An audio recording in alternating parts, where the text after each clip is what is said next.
Kita bahas soal hal ini dengan sejumlah narasumber yang telah bergabung bersama kami di Kompas Petang. Kita sapa Sekjen Partai Golkar, Bang Sarmuji, lalu ada juru bicara PD Perjuangan, Bang Ciko Hakim, dan juga pengamat politik, Mas Burhanuddin Muhtadi. Selamat petang, abang-abang ini. Saya ke Bang Sarmuji dulu nih. Bang Sarmuji, ini ada 8 caleg dari koalisi Anda. Ini sudah sepengetahuan dari Kimples atau gimana? Dan responnya seperti apa dari Kimples? Ya pasti itu tidak sepengetahuan partai politik masing-masing ya. Dan sebenarnya ini tidak juga terlalu dikhawatirkan berlebihan karena mereka adalah caleg yang tidak terpilih di pemilu legislatif 2024 kemarin. Jadi kalau kita hitung-hitung dari 8 caleg tidak terpilih itu tidak lebih dari 50.000 suara, nggak sampai 50.000 suara. Jadi kalau mereka tadi mengatakan ini meneruskan suara konstituennya, ya kira-kira meneruskan suara yang sedikit itu. Sementara yang jauh lebih banyak, seluruh caleg-caleg yang lain masih dalam satu barisan, dalam barisan Ridwan Kamil Suswono. Berarti tidak pengaruh ya, walaupun mereka memberikan dukungan ya? Tidak terlalu pengaruh, kecuali ini Oke, tahan sampai di situ dulu ya. Mas, kan aku mau nanya ke Bung Ciko nih. Ada dukungan tapi kata Sekjen Partai Golkar nggak ada pengaruhnya nih. Tiap dukungan 1, 2, atau 3 suara sekalipun tentunya sangat berharga. Karena 1 atau 2 atau 3 atau 4, 5 suara itu tentunya mewakili aspirasi warga Jakarta yang mempunyai keluh kesah dan juga punya permasalahan yang ingin disampaikan dan ingin mendapatkan solusi dari calon gubernur maupun calon wakil gubernur jika mereka terpilih. Tapi pada prinsipnya begini, kami juga melihat ini tentunya bersyukur, mengucap syukur, alhamdulillah atas dukungan-dukungan dari manapun itu. Gitu. Jadi di pagi hari saya sendiri bahkan tidak tahu gitu, saya tahunya dari wartawan. Mas, ini ada beberapa kader dari partai lain yang datang ingin mendukung Mas Pram, sekarang ada di rumah Mas Pram. Saya sendiri nggak tahu, artinya memang ini bukan sesuatu yang direncanakan, tidak ada juga di grup WA kita. Tahu-tahu teman-teman tersebut datang menghadiri rumah Mas Pram dan menyatakan dukungannya. Tapi sebenarnya ini satu hal yang kita anggap berkah. Yang kedua, ini hanya menunjukkan dan menegaskan Pram ini memang sosok yang bisa diterima oleh semua suku, agama, ras, golongan, maupun orang-orang yang berkecimpung di partai manapun, di organisasi manapun, baik itu di tingkat akar rumput hingga ke tingkat elit. Berarti tetap diterima ya, walaupun dukungannya sedikit ya ini ya, Mas Jiko. Saya mau ke Mas Burhan. Mas Burhan melihatnya kondisi ini seperti apa? Sorry. Saya mau bilang dulu, saya rasa 50.000 juga nggak sedikit-sedikit amat. Nanti ketika ada perbedaan suara yang hanya sekitar 30-an ribu, ya 50.000 itu sangat berharga ya kira-kira. Oke, sebelum saya minta tanggapan dari Mas Sarmuji, saya ke Mas Burhan dulu. Mas Burhan melihatnya seperti apa? Apakah ini juga bisa dikatakan pertanda bahwa memang suara elit dan juga akar rumput di Kimples ini beda haluan? Ya kalau seperti itu biasa sebenarnya ya, dalam politik ada fenomena split ticket voting. Jadi kalau misalnya ada satu calon yang didukung oleh partai yang besar, itu tidak serta-merta calon tersebut itu mendapatkan limpahan konstituennya. Jadi keputusan elit tidak serta-merta diikuti oleh basis masanya. Nah, di situ menjadi tantangan buat Ridwan Kamil dan Suswono, karena didukung oleh partai yang sangat besar, seharusnya kalau tegak lurus antara putusan elit dengan basis masanya, itu RK udah menang telak.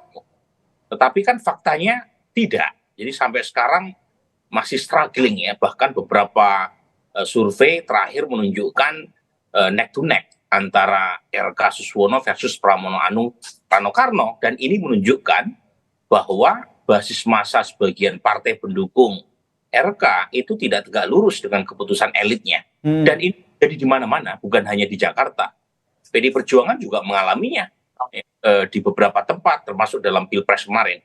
Jadi dibutuhkan memang kerja keras, bukan hanya dari calonnya, tapi disiplin partai. Tetapi lagi-lagi dalam konteks pemilihan secara langsung nggak bisa memaksakan keputusan elit harus sama dengan preferensi di tingkat massa. Oke, berarti ini Anda melihatnya memang ada perbedaan antara dari akar rumput, grassroots dan juga elit. Nah, lalu apa langkah yang seharusnya diambil nih dari dari Bang Sarmuji nih? Emang ini di langkahnya akan seperti apa, strategi dari Kim Plusnya sehingga bisa menggenjot dari paslonnya Anda, dan strategi yang diambil oleh PDIP akan seperti apa? Kita bahas usai jeda ya, tetaplah bersama kami di Kompas Petang.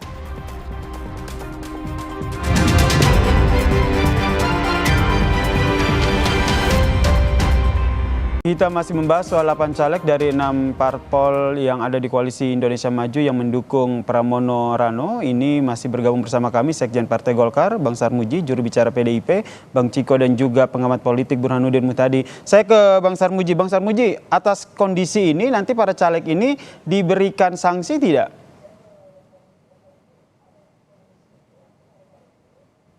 Bang Sarmuji? Ya, pasti nanti masing-masing partai akan menertibkan. Tetapi konsentrasi kita sebenarnya bukan mengurusi orang yang tidak setuju yang jumlahnya kecil itu. Oke. Konsentrasi kita justru kita akan menggerakkan orang yang jumlahnya besar sekali yang sudah setuju terhadap Ridwan Kamil Suswono. Kita ada 91 anggota DPRD Provinsi DKI. Ini anggota DPRD, bukan caleg ini, yang memiliki basis konstituen yang sangat jelas, memiliki jumlah suara yang sangat besar.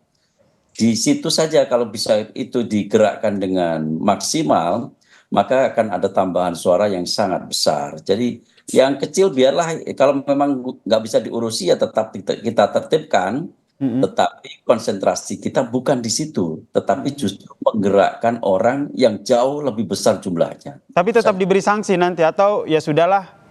Pasti masing-masing partai akan menertibkannya, karena partai punya. Kalau dari Golkar sanksinya seperti apa? Saya nggak tahu itu orang Golkar, tadi ada kelihatannya ada yang berbaju kuning, tapi saya nggak tahu itu caleg atau bukan. Tetapi siapapun itu, andaikan ada orang Golkar, pasti akan kita tertibkan. Oke, tidak terlalu diperdulikan ya dalam tanda kutip. Tapi menurut Anda sebagai pengamat politik, Mas Burhan, ini perlu khawatir nggak? Atau seperti kata Bang Sarmuji gitu, ya sudahlah ini kan cuma bagian dari kecil begitu, segelintir orang. Begini ya, dalam pertarungan yang sangat ketat, setiap satu suara itu punya makna krusial, namanya marginal utility ya. Jadi meskipun mungkin jumlahnya tidak banyak, saya sendiri tidak tahu apakah politisi tadi punya konstituen yang signifikan atau tidak. Tetapi dalam pertarungan yang sangat sengit, satu suara pun punya makna yang sangat menentukan karena membedakan mana yang menang dan mana yang kalah. Jadi menurut saya, apalagi kalau kemudian diberitakan secara luas oleh media, jadi memberi semacam perang psikologis atau sea war yang kemudian bisa memberi pesan kepada yang lain untuk mengikuti langkah itu. Jadi menurut saya perlu ditindaklanjuti kalau ya tidak ingin memberi dampak psikologis kepada yang lain untuk mengikuti langkah serupa. Mungkin jumlahnya tidak besar, tapi jangan lupa terakhir LSI DNJA, sebelumnya survei LSI, ya jarang-jarang dua LSI surveinya sama ya di Jakarta, itu hasilnya mirip. Dan itu menunjukkan sekali lagi betapa sengitnya pertarungan di Jakarta. Dan kalau misalnya seperti itu, berarti setiap satu suara menjadi bermakna. Anda melihatnya seperti apa nih kalau kita kaitkan dengan elektabilitas paslon nih, baik Pram Rano maupun RK Suswono? Ya, saya sendiri belum punya survei terakhir, sedang turun di lapangan untuk bulan Oktober. Tetapi 3 survei terakhir saya, bulan Juli, Agustus, kemudian September, memang tren RK menunjukkan penurunan.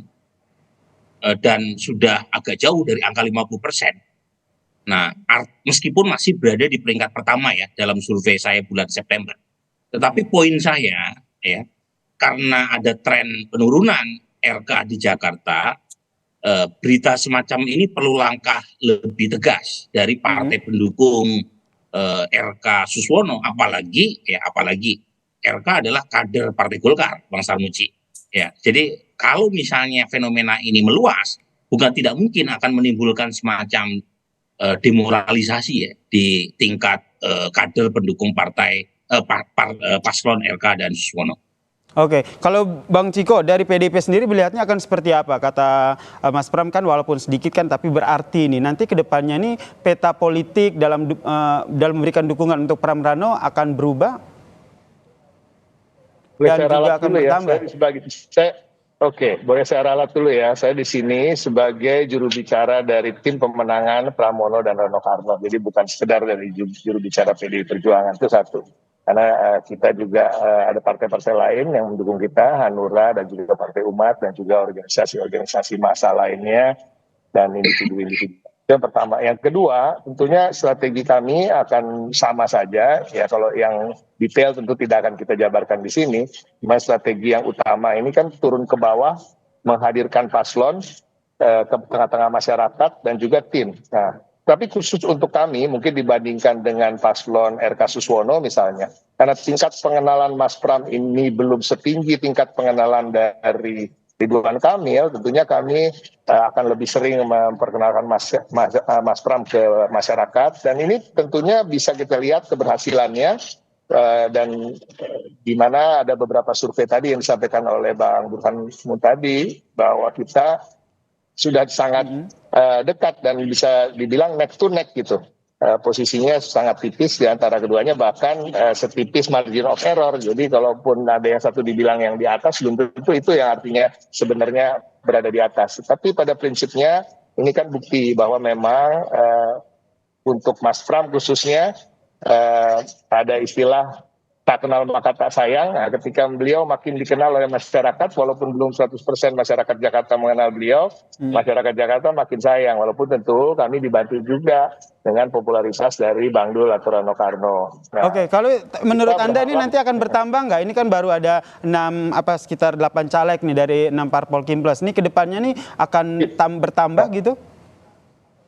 Sebenarnya sebelum ini pun ada juga caleg maupun tokoh-tokoh dari partai Kim yang bergabung di Kimples juga hadir di acara-acara yang digelar untuk Mas Pram dan Bang Dul. Ya, tidak perlu saya sebutkan satu persatu, tapi bisa dilihat dari acara debat, ada Pak Manwarfa hadir di sana, ada Pak Bestari dari Nasdem juga hadir di situ. Jadi banyak sekali tokoh-tokoh yang dari partai manapun, dari organisasi manapun, tanpa pandang bulu, yang kemudian mendukung Mas Pram dan Bang Dul secara pribadi. Karena memang kalau kita bicara soal pilkada ini kan, dan pemilihan pilkada ataupun pilpres ini kan lebih terkait langsung dengan sosok yang akan dipilih. Jadi kalau apakah akan banyak dukungan bertambah, ya kalau lihat dari trennya tadi, dari hasil survei, tentu tren itu adalah tren kenaikan, dan kenaikan itu tentunya adalah cerminan dari dukungan yang bertambah.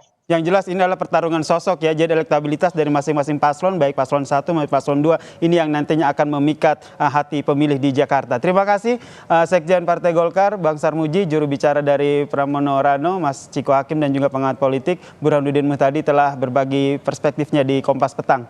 Salam sehat semuanya.